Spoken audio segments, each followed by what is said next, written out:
Hi, I'm Matt Darling. I'm the curator of Cross Orchards Historic Site, and we are in our historic bunkhouse here at Cross Orchards. And I'm standing next to our Helpmate Universal cooking stove. It was built around 1900, give or take. We're not 100% sure. It was donated from Montrose, Colorado, and it's our main cooking stove here at Cross. And this is the firebox where it heats all the wood so we can cook our cookies or chili or whatever. And it's got ash pan down here and vents, and we can adjust how much temperature. You get the fire roaring, put down the diverter, isolate the fire to one side of the oven or not. We currently have it in baking mode, so the diverter's up so that the whole stove is hot and ready to go. And now I'll hand it off to our cook, Sandi.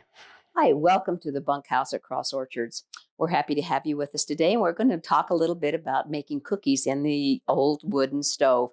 It's kind of tricky because we have to heat the fire so it will come over and heat the oven.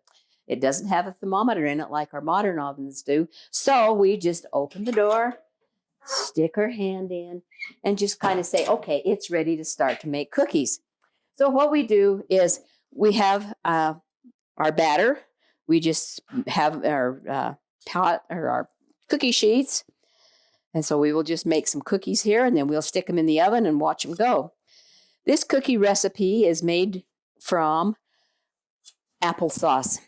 We started doing this with the Lodi apples, which we grow here on Cross Orchards, and they have been a real big hit. So we're going to show you how to make these cookies.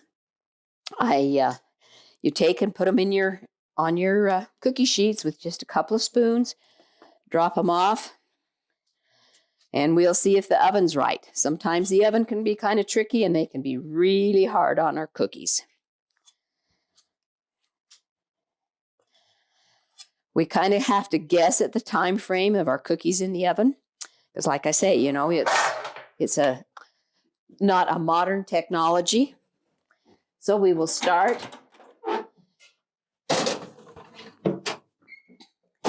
and we'll give them about 5-6 minutes, and then we have to turn the pans around because the stove isn't level, so you have to turn it around, or one side gets baked better than the others. While I'm talking about it, it's very interesting that the children in our day and age has never had the opportunity to cook on a stove like this, or make cookies, bake bread, pies, anything that you can imagine. They do a lot of canning on their stoves. And the kids really enjoy learning how to cook. It's a whole different challenge.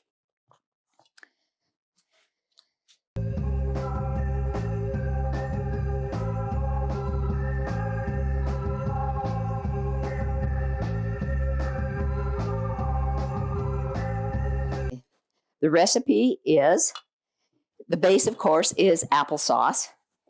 It has flour, sugar, cinnamon, cloves, shortening, eggs, nuts, and raisins. A little point I'd like to bring out about making cookies with raisins. It's very important that you cook your raisins just a little bit. Don't put them in your cookies right out of the box. Because if you cook them a little bit, the liquid absorbs into your raisins and it makes them more plump and a lot more yummy.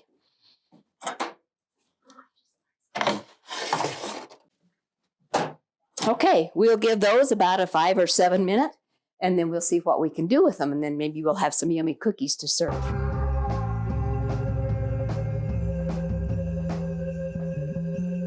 This is a successful batch of cookies that we've just taken out. It's kind of a tricky situation, but you need to watch them very closely because you don't have the temperature control you do in your regular ovens. After you've done this, then we take them off and let them cool. And then we have the clean up process. We have the stove and with a dish pan of water. In that, we have put in some of our homemade soap. Because remember, they didn't have dish detergent back then, so the lard soap is used for everything back in those days. It did our dishes, it did our laundry. We brushed our teeth with it even. So that's what we'll do. And so on the cleanup, We keep a clean, in the coffee pot is just to rinse them with, and then we've got the dishwater that's got soap in it. Yeah, we're glad you could join us today and hope you've enjoyed the demonstration. Just remember that we do this periodically throughout the year, and anytime you'd like to come out to Cross, if we are back to the point that we can have tours, we'd be happy to do this demonstration for a group.